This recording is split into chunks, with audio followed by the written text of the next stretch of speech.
ഈ അതിനുശേഷം ഈ പ്രീനാറ്റൽ പോസ്റ്റ് നാറ്റൽ അത് പൊതുവെ കേൾക്കാത്ത അല്ലെങ്കിൽ അതിനെപ്പറ്റി കൂടുതൽ ആളുകൾക്ക് അറിയാത്ത ഒരു യോഗ തെറാപ്പിയാണ്. അപ്പോൾ അതിലേക്കുള്ള മാറ്റം എന്തുകൊണ്ടാണ് അങ്ങനെ ഒരു വിഭാഗം തിരഞ്ഞെടുത്തത്? യോഗ TTC കഴിഞ്ഞതിന് ശേഷം നമുക്ക് യോഗ TTC 200 അവർ ബേസിക് ചെയ്ത് കഴിഞ്ഞാൽ ഈ പറയുന്ന ഏത് സ്പെഷ്യലൈസേഷനിലേക്കും പോകാൻ പറ്റുള്ളൂ. ഇപ്പോൾ കുറേ സ്പെഷ്യലൈസേഷനുണ്ട്, പ്രീനേറ്റൽ പോസ്റ്റ്നേറ്റലുണ്ട്, അതുപോലെ കിഡ്സ് യോഗയ്ക്ക് സ്പെഷ്യലൈസേഷനുണ്ട്. ഈ 200 അവർ ബേസിക് കോഴ്സ് കഴിഞ്ഞാൽ ബാക്കിയുള്ള സ്പെഷ്യലൈസേഷൻ എന്ന് പറയുന്നത് 100 മണിക്കൂർ അല്ലെങ്കിൽ 90 മണിക്കൂറാണ്. അപ്പോൾ ഇത് കഴിഞ്ഞ് ഞാൻ വന്നപ്പോൾ നമ്മുടെ നാട്ടിൽ ഇഷ്ടംപോലെ യോഗ സെൻറ്ററുകളുണ്ട്, യോഗ അധ്യാപകരും ഇഷ്ടം പോലെയുണ്ട്. പക്ഷേ ഈ പറഞ്ഞ കണക്ക് പ്രത്യേകിച്ച് ഒരു കാര്യം എടുത്തു പഠിപ്പിക്കുന്നത്, എസ്പെഷ്യലി സ്ത്രീകളെന്ന് പറയുന്ന സ്ത്രീകളെ സംബന്ധിച്ചിടത്തോളം ഓരോ സ്ത്രീകളും വ്യത്യസ്തരാണ്. അപ്പോൾ അവർ യുണീക്കാണ്, അവരുടെ വേയ്സും യുണീക്കാണ്. പിന്നെ പ്രഗ്നൻ്റ് ആകുമ്പോൾ എന്ന് പറയുന്നത് വീണ്ടും ഓരോ ഇൻഡിവിജ്വലിനും വരുന്ന മാറ്റം ഭയങ്കരമായിട്ട്, ഒരു ഗർഭിണിയായ ഓരോ സ്ത്രീയും വ്യത്യസ്തരാണ്, അവരുടെ ഓരോ ദിവസങ്ങളും വ്യത്യസ്തരാണ്. പണ്ടത്തെ കാലത്തെന്ന് പറയുന്നത് ഈ ഒരു ഗർഭിണിയായ സ്ത്രീ ഒരു വീട്ടിലുണ്ടെങ്കിൽ അവരെ കെയർ ചെയ്യാൻ അല്ലെങ്കിൽ അവരുടെ കാര്യങ്ങൾ നോക്കാനൊക്കെ കൂട്ടുകുടുംബത്തിലെ അമ്മൂമ്മമാർ ഒക്കെ ഉണ്ടായിരുന്നു. സ്ത്രീകൾ വേറെ ഇതുപോലെ പ്രസവം കഴിഞ്ഞ് പരിചയസമ്പന്നരായ സ്ത്രീകൾ ഇഷ്ടം പോലെയുണ്ട്. പക്ഷേ ഇന്നത്തെ കാലത്തെന്ന് പറയുന്നത് ഇന്ന് ന്യൂക്ലിയർ ഫാമിലിയാണ്. ചിലപ്പം ഹസ്ബൻഡ് ആൻഡ് വൈഫ് മാത്രമേ ഉണ്ടാവുള്ളൂ. ഹസ്ബൻഡിനെ സംബന്ധിച്ച് ഹസ്ബൻഡ് ചിന്തിക്കുന്ന ഇങ്ങനെയായിരിക്കും, ഇന്നലെ കാണിച്ച സ്വഭാവമല്ലല്ലോ ഇന്ന് ഇവള് കാണിക്കുന്നത്, ഇതെന്താ ഇന്ന് ഈ വ്യത്യാസം എന്നുള്ളത്. അത് അവർക്ക് മനസ്സിലാവണം എന്നില്ല. ഒരു സ്ത്രീയിലുണ്ടാകുന്ന മാറ്റം, ഒരു സ്ത്രീയിൽ നിന്നൊരു അമ്മയിലേക്കുള്ള മാറ്റം എന്ന് പറയുന്ന ഒരു ഡ്രാസ്റ്റിക് ചേഞ്ചാണ്. ശാരീരികവും മാനസികവും ഒരു ഹോർമോണൽ റെവല്യൂഷൻ എന്ന് തന്നെ പറയാം. അതുകൊണ്ടാണ് ഈ ഓരോ ദിവസവും അവരുടെ മൂഡ് വ്യത്യസ്തമായിരിക്കും എന്ന് ഞാൻ പറഞ്ഞത്. അപ്പോൾ ഇങ്ങനെയുള്ള കാര്യങ്ങൾ ഞാനും അനുഭവിച്ചിട്ടുണ്ട്. ഞാൻ ഗർഭിണിയായിരുന്ന സമയത്ത് ഞാനും അനുഭവിച്ചിട്ടുണ്ട്. അങ്ങനെ ആലോചിച്ചപ്പോൾ അങ്ങനെയുള്ള സ്ത്രീകളെ സഹായിക്കാൻ പറ്റുമെങ്കിൽ അതൊരു നല്ല കാര്യമായിരിക്കും എന്ന് തോന്നി. അങ്ങനെയാണ് ഞാൻ ഈ പ്രീനേറ്റൽ പോസ്റ്റ്നേറ്റൽ യോഗയിലേക്ക് ആ ഒരു പഠനം എങ്ങനെയായിരുന്നു? അതായത് എന്താണ് ഈ മറ്റ് യോഗ പഠനങ്ങളിൽ നിന്ന് അല്ലെങ്കിൽ കോഴ്സുകളിൽ നിന്നുള്ള വ്യത്യസ്തത എന്താണ്? വ്യത്യസ്തത, നമുക്ക് സാധാരണ ഒരാൾക്ക് നമുക്ക് കൊടുക്കുന്ന യോഗാസനങ്ങളെല്ലാം തന്നെ പ്രീനേറ്റൽ പോസ്റ്റ്നേറ്റൽ യോഗയിലേക്ക് കൊണ്ടുവരാൻ പറ്റില്ല. ഓരോ വ്യക്തിയെയും തിരിച്ചറിഞ്ഞ് ഓരോ വ്യക്തിയുടെയും ആവശ്യം അനുസരിച്ച് വേണം കൊടുക്കാൻ. ബാക്കിയുള്ള യോഗ ക്ലാസ്സുകളൊക്കെ പലയിടത്തും ഗ്രൂപ്പായിട്ടാണല്ലോ നടത്തുക, ഗ്രൂപ്പ് ക്ലാസ്സുകളാണ് കൂടുതലും. പക്ഷേ ഇത് ഇൻഡിവിജ്വൽ നീഡ് അനുസരിച്ചാണ് നമ്മൾ ക്ലാസ്സുകൾ കൊടുക്കേണ്ടത്. അതായത് ഓരോ ആസനങ്ങളും ഒരു വ്യക്തിയുടെ ശാരീരിക അവസ്ഥ, മാനസികാവസ്ഥ ഇതെല്ലാം തിരിച്ചറിഞ്ഞിട്ട് ആസനങ്ങൾ, മുദ്രാസ്, ബന്ധാസ് തുടങ്ങിയ എല്ലാ കാര്യങ്ങളിലും വ്യത്യാസം ഉണ്ടാവും. എല്ലാത്തിനും അതിൻ്റെതായ ഒരു മാറ്റങ്ങൾ. അതെ, അതിൻ്റെതായ മാറ്റങ്ങൾ. ഓരോ വ്യക്തിക്ക് മാത്രമായിട്ട് നമ്മൾ പ്രത്യേകം തെറാപ്പി വേണ്ടി വരും. ഓരോ വ്യക്തിക്ക് മാത്രമായിട്ട് നമ്മൾ സീക്വൻസ് പ്രിപ്പയർ ചെയ്യേണ്ടി വരും, യോഗ സീക്വൻസ് ഓരോരുത്തരുടെയും കണ്ടീഷൻ അനുസരിച്ച്. ചിലർക്ക് എന്തെങ്കിലും എയിൽമെൻറ്റ്സ് ഉണ്ടാവും, ഇപ്പം ജസ്റ്റേഷണൽ ഡയബറ്റിക്സ് അങ്ങനെയൊക്കെയുള്ള കാര്യങ്ങൾ, പ്രഷർ BP ഉള്ളവരുണ്ടാവും, അങ്ങനെയുള്ള അല്ലെങ്കിൽ വജൈനൽ ബ്ലീഡിങ് ഉള്ളവരുണ്ടാവും ഡ്യൂറിങ് പ്രഗ്നൻസി. അപ്പോൾ ഇങ്ങനെ ഓരോ കണ്ടീഷൻ വരുമ്പോൾ ഓരോ കണ്ടീഷൻ അനുസരിച്ച് നമ്മൾ അവർക്ക് വേണ്ടിയിട്ട് ഇൻഡിവിജ്വൽ സീക്വൻസ് തന്നെ പ്രിപ്പയർ ചെയ്ത് ചെയ്യേണ്ടി വരും. ഈ പ്രീനാറ്റൽ എന്ന് പറയുമ്പോൾ അത് എപ്പോഴാണ് അതിൻ്റെ ഒരു സ്റ്റാർട്ടിങ്? എപ്പോഴാണ് പ്രീനേറ്റൽ യോഗ സ്റ്റാർട്ട് ചെയ്യുന്നത്? ശരിക്കും പറഞ്ഞാൽ ഒരു കപ്പിൾ അവർക്ക് കുട്ടികൾ വേണമെന്ന് തീരുമാനിക്കുമ്പോൾ മുതൽ പ്രീനേറ്റൽ യോഗയുടെ ആരംഭമാണ്. എന്ന് പറഞ്ഞാൽ നമ്മൾ അതിൽ ഈ ഷോഡശ സംസ്കാരങ്ങളെക്കുറിച്ച് കേട്ടിട്ടുണ്ടാവുമല്ലോ, 16 സംസ്കാരങ്ങൾ. അതിൽ ഗർഭാധാന സംസ്കാരം എന്ന് പറയുന്നൊരു സംഭവമുണ്ട്. അത് നമ്മളൊരു കുട്ടി വേണമെന്ന് കപ്പിൾ തീരുമാനിക്കുമ്പോൾ ആണ് ചില സമൂഹങ്ങളിൽ ഈ ഗർഭാധാന സംസ്കാരം നടത്തുന്നത്. എന്ന് പറഞ്ഞാൽ അവരുടെ മൈൻഡും ബോഡിയും ക്ലെൻസ് ചെയ്യുന്ന ഒരു കാര്യമാണത്. എന്ന് പറഞ്ഞ പോലെ ഒരു കപ്പിള് ഒരു കുട്ടി വേണമെന്ന് തീരുമാനിക്കുമ്പോൾ തന്നെ അവർ ഈ പറയുന്ന യോഗ വിധികളനുസരിച്ചുള്ള ഒരു ജീവിത രീതി, ഒരു ജീവിതചര്യ പിന്തുടർന്ന് പോരുകയും അതുമൂലം അവരുടെ മനസ്സും ശരീരവും ഡീറ്റോക്സിഫൈ ചെയ്യുകയും സ്ട്രെങ്തൻ ചെയ്യുകയും. ഒരു സ്ത്രീയെ സംബന്ധിച്ച് ഒരു പ്രഗ്നൻസി പീരീഡിലെന്ന് പറയുന്ന ബോഡി നല്ല സ്ട്രോങ് ആയിരിക്കണം. കാരണം എക്സ്ട്രാ വെയിറ്റ് ഒരു 11 to 15 kg കൂടുകയാണ് ചെയ്യുന്നത് ബോഡി വെയ്റ്റിൽ.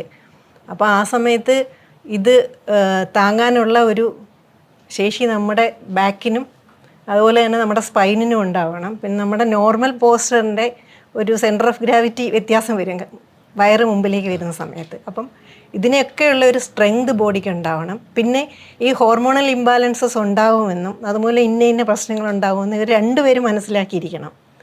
ഇങ്ങനെയൊക്കെയുള്ള കാര്യങ്ങളുണ്ട്. അതുപോലെ തന്നെ അതിനെ നേരിടാൻ മാനസികമായിട്ട് ഈ പെൺകുട്ടി സജ്ജമാവണം. പിന്നെ അതുപോലെ പ്രസവം കഴിഞ്ഞാൽ ഒരമ്മയുടെ അതുവരെ ഉണ്ടായിരുന്ന ജീവിത രീതി കംപ്ലീറ്റ് ആയിട്ട് മാറുകയാണ്.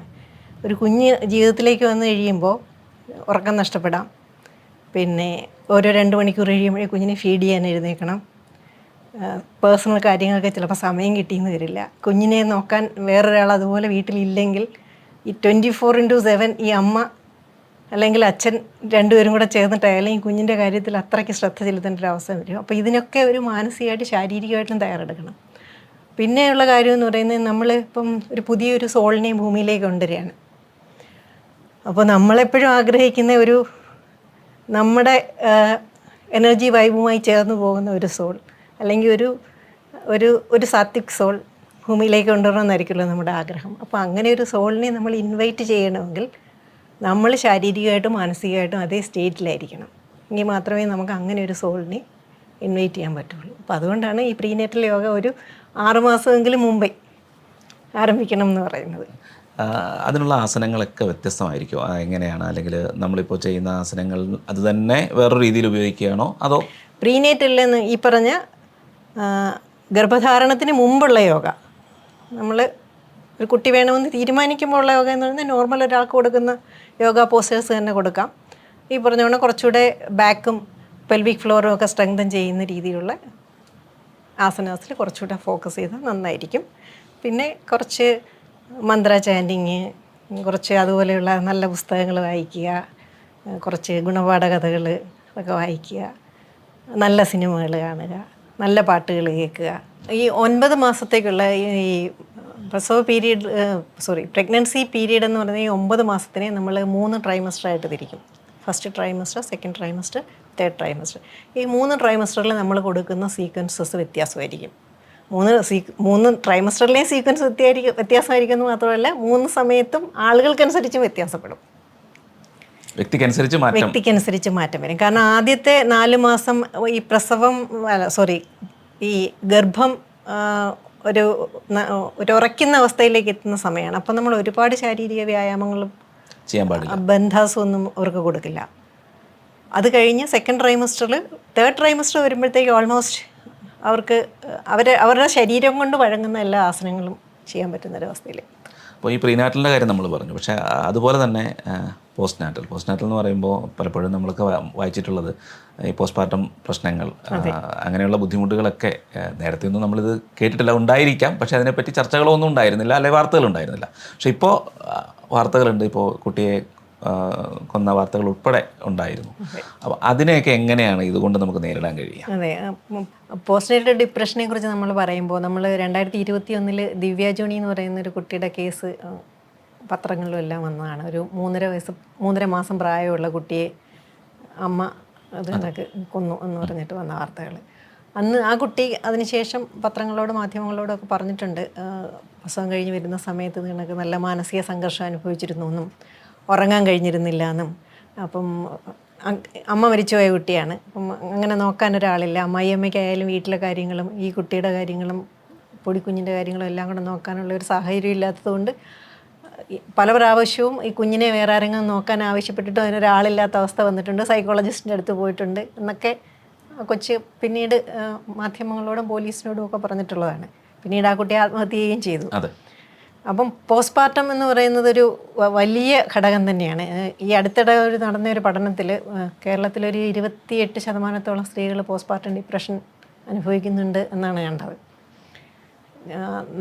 ഞാനൊക്കെ പ്രഗ്നൻ്റ് ആയിട്ടിരിക്കുന്ന സമയത്ത് ഇങ്ങനെ ഒരു കാര്യത്തെക്കുറിച്ച് നമ്മളൊന്നും കേട്ടിട്ട് പോലും ഉണ്ടായിരുന്നില്ല. പോസ്റ്റ്മോർട്ടം ഡിപ്രഷൻ അന്നും ഉണ്ടായിരുന്നിരിക്കാം. ഒരു പക്ഷേ ഞാൻ ഈ പറഞ്ഞ കണക്ക് കൂട്ടുകുടുംബങ്ങളും നോക്കാൻ മറ്റ് സ്ത്രീകളും ഒക്കെ ഉള്ളതുകൊണ്ട് ഇത് അധികം നോട്ടീസ് ചെയ്യപ്പെടാതെയും പോയിട്ടുണ്ടാവാം. പിന്നെ എപ്പോഴും ഒരു ഗർഭിണിയായിട്ടിരിക്കുന്ന സമയത്തും പ്രസവം കഴിയുന്ന സമയത്തും ഒരു സ്ത്രീക്ക് ആവശ്യമുള്ളൊരു കാര്യം എന്ന് പറഞ്ഞാൽ പാമ്പറിങ് ആണ്.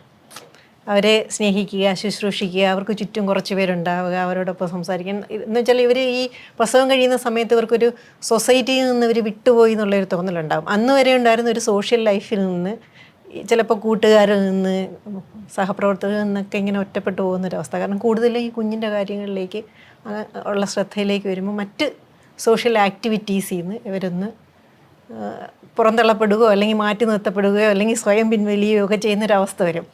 അതുമൂലം ഉണ്ടാകുന്ന ഡിപ്രഷൻ ഉണ്ടാവാം, ഹോർമോണൽ ചേഞ്ചസ് കൊണ്ടുണ്ടാകുന്ന ഡിപ്രഷൻ ഉണ്ടാവാം. അപ്പോൾ ഇത് പരിഹരിക്കുന്നതിന് യോഗ വളരെയധികം സഹായിക്കുന്നൊരു കാര്യമാണ്. എന്ന് വെച്ചാൽ ഒന്നാമത്തെ കാര്യം, നമ്മൾ ശാരീരിക വ്യായാമങ്ങൾ ചെയ്യുമ്പോൾ ഉണ്ടാകുന്ന ഹോർമോൺസ് ഓക്സിറ്റോസിൻ, ഡോപ്പമൈൻ, സെറോട്ടോണിൻ ഇതൊക്കെ ഈ പറയുന്ന ഡിപ്രഷനിൽ നിന്ന് കരകയറാൻ നമ്മളെ സഹായിക്കും.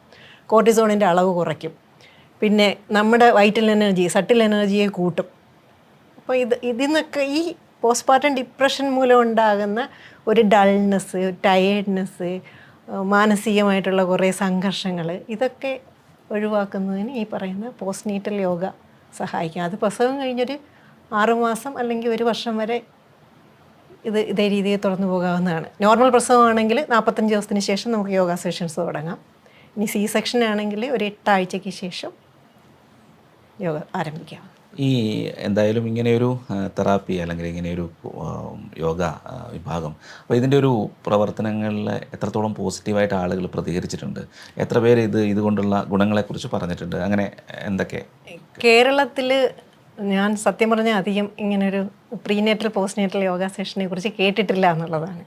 അധികം ആരും അങ്ങനെ ക്ലാസ്സുകൾ എടുക്കുന്നതായിട്ടും എനിക്കറിവില്ല. ഇപ്പം ഞാനും ഇത് കഴിഞ്ഞ് വന്നെങ്കിലും ഞാൻ ക്ലാസ്സുകളൊന്നും തുടങ്ങിയിട്ടില്ല.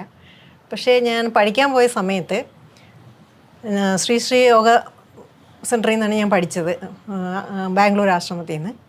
അവിടെ ഞാൻ മാത്രമേ മലയാളി ഉണ്ടായിരുന്നുള്ളൂ എൻ്റെ ബാച്ചിൽ. നോർത്ത് ഇന്ത്യൻസും അതുപോലെ തന്നെ തമിഴ്നാട്ടിൽ നിന്നുള്ള ആൾക്കാരും ഒക്കെ ഉണ്ടായിരുന്നു. അപ്പോൾ തമിഴ്നാട്ടിൽ നിന്നുള്ളൊരു ടീച്ചറും ഉണ്ടായിരുന്നു ഞങ്ങൾ.